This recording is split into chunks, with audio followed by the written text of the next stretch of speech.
Juvenile and KAS Ritual Murder case sentenced to 12 months detention in Senior Correctional Center.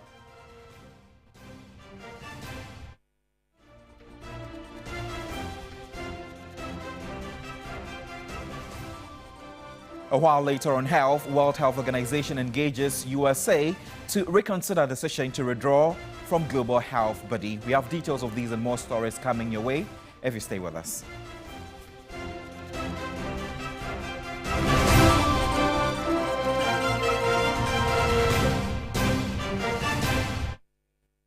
I am Godwin Asidaba. We begin the program from here. President John Dramani Mahama's first 6 ministerial nominees have been approved by Parliament on January 21, 2025. This marks the first 2 groups of ministers to be confirmed after his inauguration on January 7, 2025, fulfilling a key constitutional requirement. The nominations were submitted in the Speaker of Parliament in accordance with Article 7(6) of the 1992 Constitution. The approved ministers by Parliament are Dr. Kazel Ato-Barforson, who is the Minister for Defence, also Mr. John Abdullah Jinapo, Minister for Energy, Dr. Dominic Kurutenga Enyine, Attorney General and Minister for Justice Haruna Idrisu, Minister for Education, Kwame Governs Agboja, Minister for Roads and Highways, and Eric Opoku, Minister for Food and Agriculture.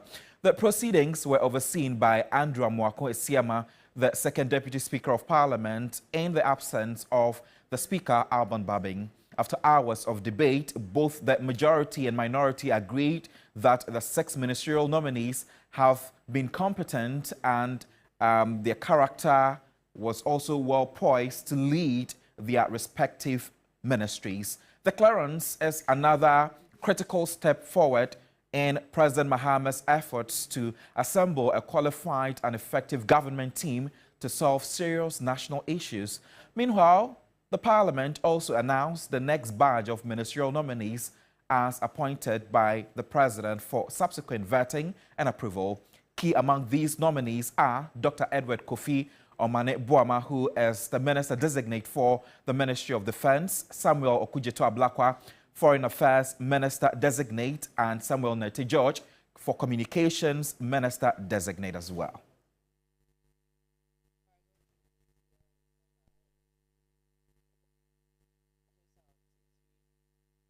We are going to be carrying this process live from Parliament, so do make some time to tune in to get yourself updated with exactly what is going to be happening.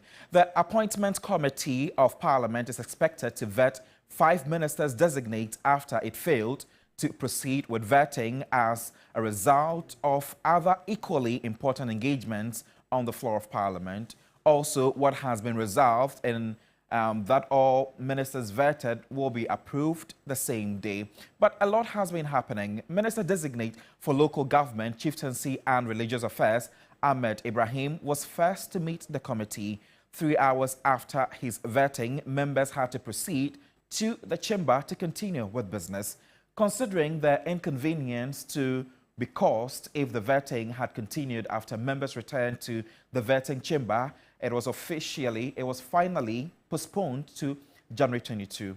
Ministers designate for Gender, Children and Social Protection, Agnes Namumolate, Minister designate for Trade, Agribusiness and Industry, Elizabeth Ofosui-Jare, will be added to the ministers designate originally scheduled to be vetted on January 22, and they include ministers designate for Tourism, Culture and Creative Arts, which is represented by Abla Jefa Gomashi, Minister-designate for Fisheries and Aquaculture, Emilia Arthur, and Minister-designate for Youth Development and Empowerment, which is George Opariado. 8 p.m. and we have our fathers and our mothers, and we have 2 nominees. We have to consider all of them if we are going to consider anyone. So when you add the time needed average to be able to vet properly the 2 nominees, we might end up spending between 6 and 8 hours.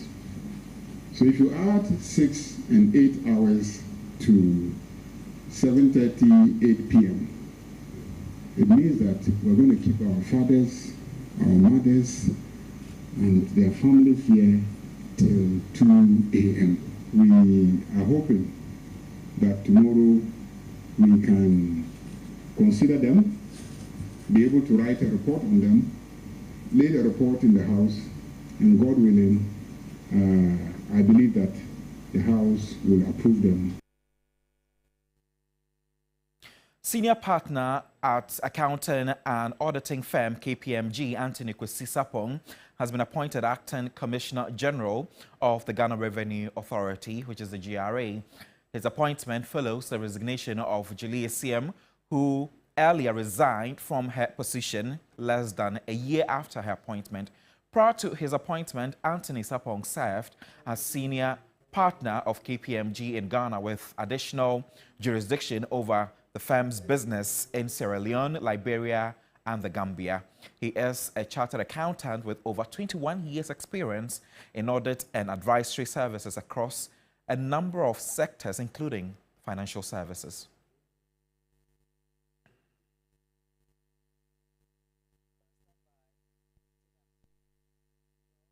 Meanwhile, media practitioner and political talk show host Dr. Ransford Abbey has been appointed as acting chief executive officer of the Ghana Cocoa Board. His appointment follows the resignation of the former Cocoa Board CEO Joseph Boahineidu.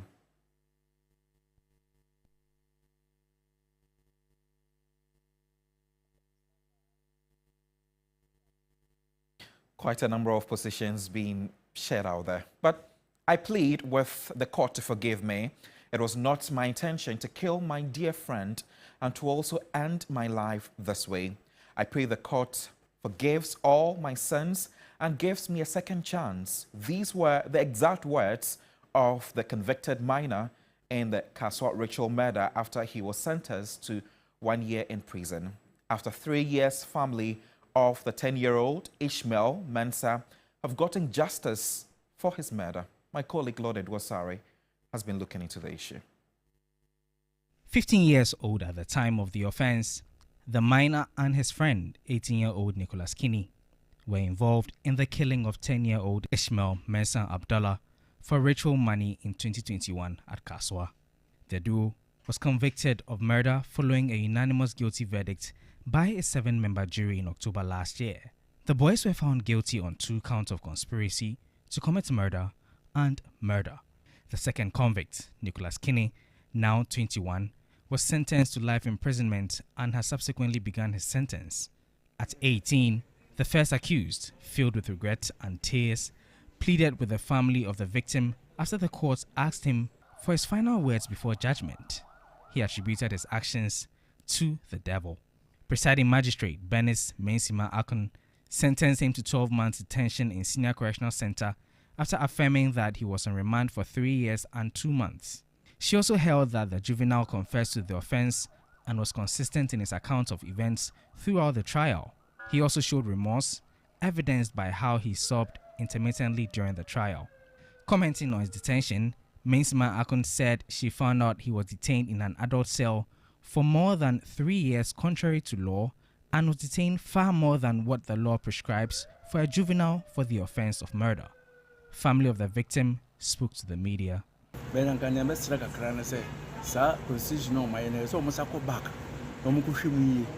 it's a Nipakum, we beat me 15 years, no, it made do a war, SSO penity.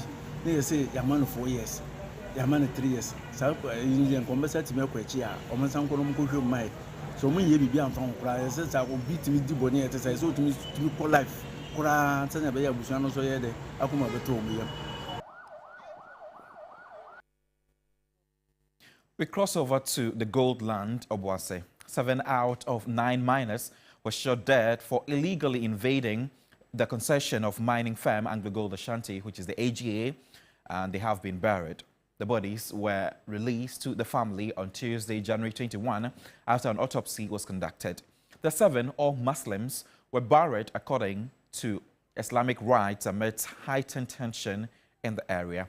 The miners were shot at by the military when the miners attempted accessing a restricted site to mine unlawfully. 1 out of the 4 injured receiving treatment at the Komfo Anochi Teaching Hospital is still battling for his life as a bullet is said to have penetrated through a critical part of his body. The Ashanti Regional Minister-designate, Dr. Frank Amwakohene, and some regional executives of the National Democratic Congress have been engaging the youth in Obuasi, families of the deceased, and management of Anglo-Gold Ashanti to restore calm in the community. In quotes, "We don't want anyone to take the law in their hands." The president has given his assurance of pursuing the matter to its meaningful conclusion. "We want everyone to remain calm. The security officers are not supposed to be our enemy, but our protectors. We will do a thorough investigation, and thus to make sure that we don't lose lives as painful as we have again." And that was said by Dr. Mwakohene whilst addressing the youth. President John Dramani Mahama on Sunday, January 19, ordered for investigations into the shooting incident in the area. Relatives have also been able to mourn their bereaved, and since it has begun to restore calm in the area, the security continues to beef up, although schools remain shut down due to the incident. Illegal miners continue intrusion in the concession Anglo-Gold Ashanti to prospect for gold, and has been leading to unrest between the youth and the mining firm for several years.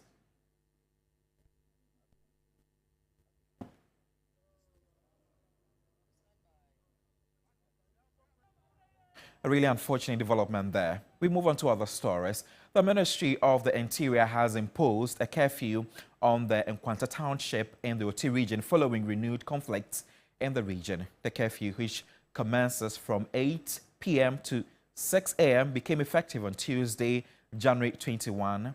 On January 18, over 200 people fled from Nkwanta to the Kajebi district following clashes in the town. Meanwhile, National Security Coordinator DCOP Abdul Razak Osman has called for decisive and proactive measures to deal ruthlessly with criminal elements disguised under chieftaincy and land disputes in the country. He made this known when he visited the conflict-prone Nkwanta community on Tuesday. To say that just in these couple of weeks, chieftaincy and land issues have given us a lot of troubles, and the security on individual basis will not be able to control it. And so for this particular era, we are looking for some specialized form of cooperation between the various security agencies. We must work and not discriminate in every respect of our work, because if you want to do that, we will not be able to go anywhere. Now, I am looking more to see proactiveness in the way in which we fight this sort of disputes. I wouldn't call this one dispute because it is outright crime. Shooting into security vehicles and shooting into private vehicles, or even going to the houses of people to kill them, this is absolute crime. And this one, we must deal with it, and we must deal with it ruthlessly. I want to sound a caution. If there are chieftaincy disputes, they need to take the correct channels to resolve them. And we will support peacefully. But if there is a recourse to violence that seems to harm the individual or the ordinary citizen, we will not sit aloof. And as a coordinator, believe me, I'll be in the trenches with you. I will not say go and fight the battle and then sit in Accra. You would find me with you. Back to the capital, Accra, thugs have clamped down on the business operations of intercity transport shuttle service 2M Express. The thugs besieged the company on January 7, 2025, in which they took over the operation of the privately owned commercial washroom business. Stanley Niblel reports that failure of the management to dole out money to them resulted in closing down the company on Monday, January 20, 2025. The 2M Express bus terminal to board bus were sacked by the thugs. Staff were also subsequently ejected from their offices and the doors locked. The thugs eventually cordoned off the premises, denying the company's buses entry. The drivers then resorted to parking their vehicles on the shoulders of the Circle Kaneshi Street. Some people referring themselves to be members of the NDC, entering the premises illegally, trying to take control of the premises, claiming now their parties in power, so it's time for them to take charge of the operations. We were able to get them to get out on the 7th of December, but then they promised to be back. And true to their words, they came back. On January 7, 2025, the thugs besieged the company where they first took charge of the commercial washrooms, which they have been operating since. They later demanded management to vacate the land, claiming that it was illegally acquired. But the general manager of 2M Express, Joseph Obin told TV3, they legally acquired the land. Everything that is legal pertaining to the ownership of the place or to the lease of the place, we have followed the due process. The said land, which forms the periphery of the Accra-Tema railway line, was initially occupied by sex workers. In 2017, a TV3 investigative piece that exposed nefarious activities of the sex syndicate there prompted the Accra Metropolitan Assembly under the leadership of Mohamed Ni Ejesoa to demolish makeshift structures serving as brothels there.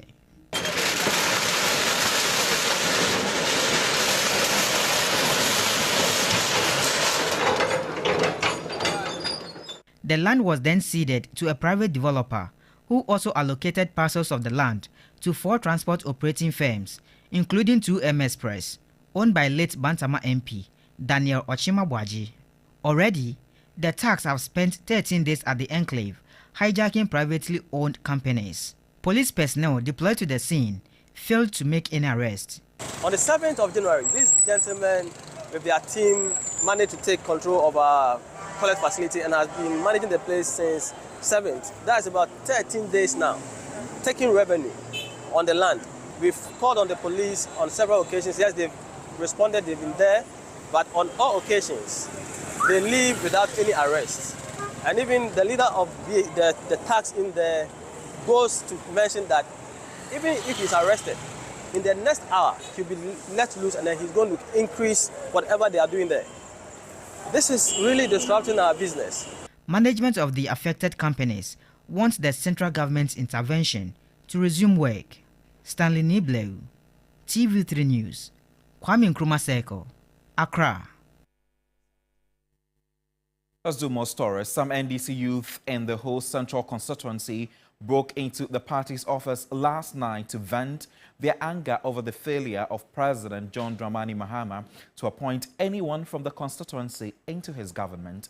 The agitated youth, who are yet to be identified, set up several office equipment on fire, including furniture, computers and documents belonging to the party on the thieves.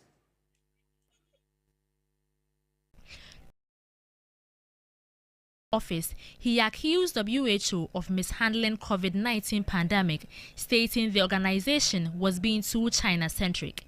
Hence, Donald Trump began the process to pull US out from WHO, but the decision was later reversed by Joe Biden. However, on the first day of Trump's second term as president, he has signed an executive order detailing how the withdrawal process could begin.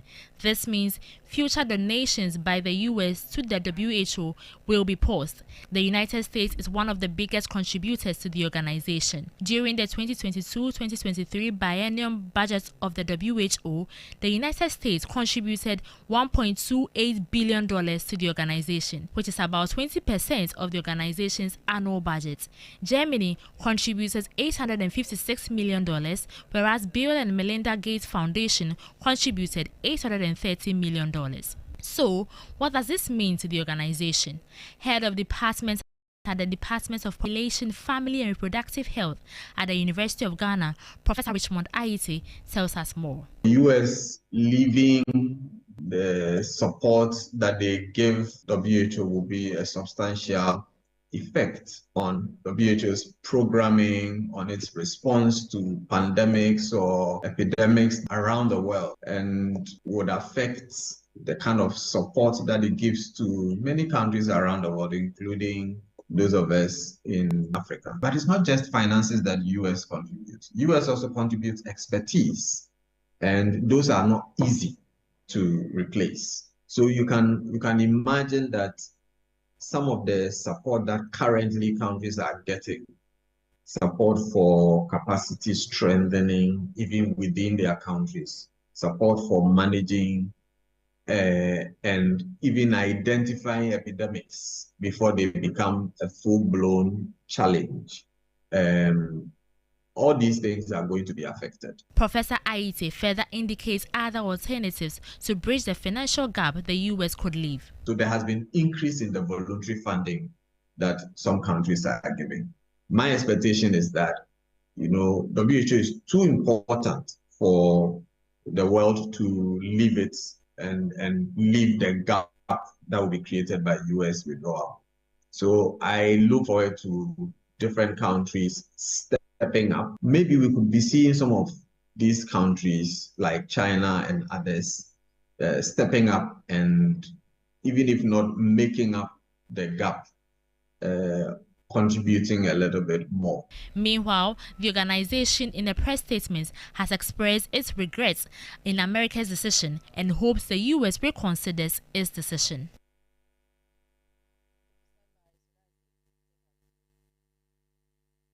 That's how we bring the bulletin to an end this morning. My name is Godwin Asidwa. There's more news if you log on to 3news.com. New Day continues shortly. Stay with us and see you soon.